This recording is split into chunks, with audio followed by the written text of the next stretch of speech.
welcome back to the Everyday English Podcast. I'm Kevin, and I'm here to learn how to be a better human, or at least how to manage my to-do list. And I'm Sophia. We're here every day to chat about wealth, productivity, and self-growth, all while helping you improve your English listening skills.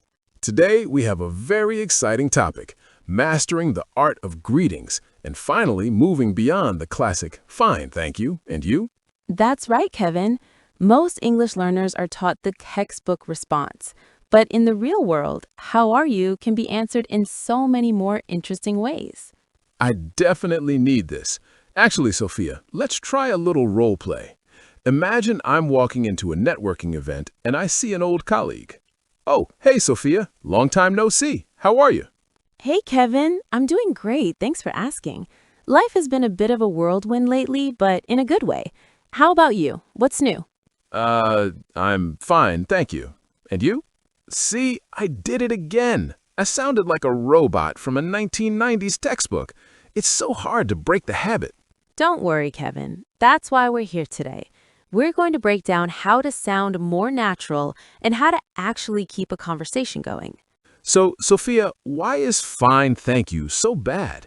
I mean, it's grammatically correct, right? It is correct, but it's a conversation killer. In my opinion, it tells the other person that you aren't really interested in talking. It's too formal and a bit cold. That makes sense. So what should I say instead? In the video we looked at, they mentioned different ways to ask, like, how's it going? Or what's up? Exactly. If someone asks, how's it going? You can say, it's going well, or not bad. If they say, what's up? They're usually asking what is happening in your life right now. You can say, not much, or just the usual. By the way, listeners, here is our first golden phrase. Small talk is what we call 闲聊 in Chinese. It's the light conversation you have with people you don't know well or haven't seen in a while. Mastering small talk is the key to building professional relationships. Small talk. I always thought it was just little talk, but 闲聊 sounds much more professional. So, if I want to be a master of small talk, I need to vary my questions and my answers. Precisely.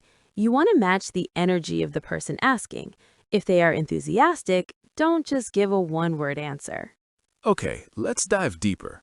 What if I'm not actually doing fine? What if I'm having a rough day? Do I still have to say I'm good? That's a great question. In Western culture, how are you is often more of a greeting than a literal question about your health. However, if you are talking to a friend, you can be more honest. You could say, to be honest, I've been better, or it's been a long week. Oh, I like it's been a long week. It sounds very relatable.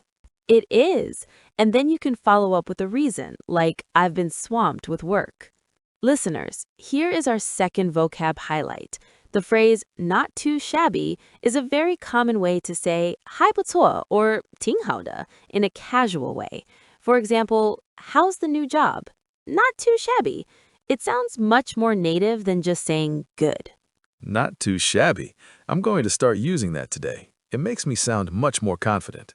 It really does. Remember, the goal of a greeting is to create a bridge to the next topic. If you just say fine, you're burning the bridge before you even cross it. I just had an aha moment, Sophia.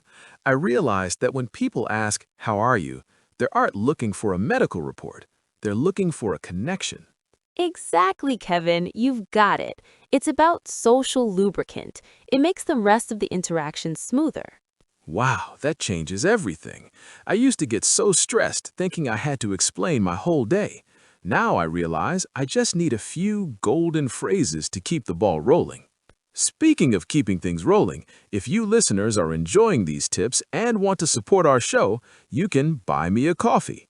Your support helps us keep the lights on and the microphones running. Just check the link in the show notes. I promise I'll use the caffeine to learn even more greetings. Thanks, Kevin. And really, every coffee counts. Now, back to our topic. Another aha moment for many learners is realizing that what's up doesn't require a fine response. Right. If someone says, what's up, and I say fine, they will look at me like I have two heads. because what's up means what is happening, so the answer should be not much or a specific activity. We've covered a lot today.